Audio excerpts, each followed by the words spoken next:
Hey guys, welcome back to the WODdoc Project 365, episode 510, out here in Allendale Sky Zone. You guys were nice enough to let me come out here in my private jungle gym, or jumping gym, private jumping gym. And we were out here doing recovery day, having a lot of fun. And it got me thinking, besides just recovery, what could we learn from jumping on a trampoline and its efficiency and delivery of power? I got a little case study I want you guys to see. We have Rodrigo and we have Darren out here. We have two people that have a strength level that's much different. But what I want you to ultimately notice is we have Darren, all right, who's able to get much higher than Rodrigo, all right? And although Rodrigo has gotten a lot better in the hour or so that he's jumped, all right, we have Rodrigo that has a back squat of what?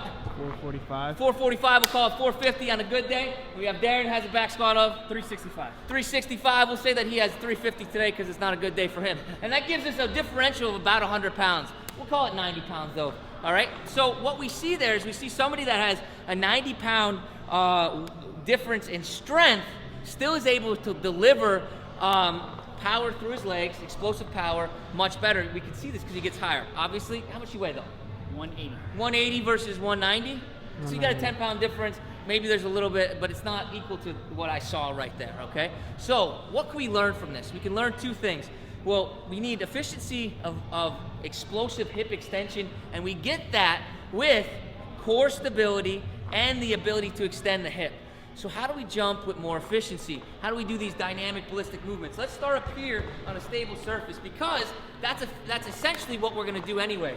This is gonna replicate our everyday squat, except if you notice when you jump, you never get much farther than here. We call this the Derek Jeter position. So jump down there, that nice athletic stance. We got our shoulder over top of our knee, over top of our toe. This nice line right there allows him to stand up, all right, and come back down. And you notice, look, we got a nice hip hinge going on there. Imagine that, the hip hinge comes back into play here. So the same hip hinge that we work on when we're squatting is gonna be used to deliver explosive power. Now, the thing about jumping and jumping on a trampoline, this is something that we see. Rodrigo, although he's very strong, doesn't necessarily keep true core stability when he's lifting. We see this in his Olympic lift. Sorry to put you out in the block there. I didn't mean to throw you out in the chopping block there, buddy. But that's exactly what we see, right? Where Darren, come on up here, seems to be able to keep his core much more rigid. All I want you to see you do is just extend and open your hips. Good.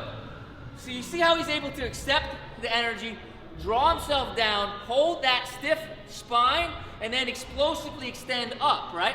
And if I come out, just start oscillating, you'll see that there's no breakdown in the core or anything else like that. What do? We fall back into that little squat right there. Good. So what we're looking at here is a couple things. We're looking at the ability to stay rigid. Core has to stay nice and rigid. We're looking at the ability to get down into the Derek Jeter half squat position, all right? And we're looking at the ability to explosively extend the hip. If we can put all those together, we can efficiently jump higher, all right? Just make sure that you're keeping, in the frontal view, make sure that you're keeping your knees over top of your toes, knees over top of your hips, right? We're never allowing them to fall in because you can't get anything from right there, all right? So this is kind of like a whole gaggle of information put together in a little case study. I just wanted to show it to you guys, show you that the delivery of explosive power doesn't just come in the CrossFit community, but actually comes every place we can go have fun. Active recovery, trampoline, get on it. It's so much fun. You're not gonna get a better glute exercise than that today. Hope this helps you out. Until tomorrow, we are optimizing function to optimize performance.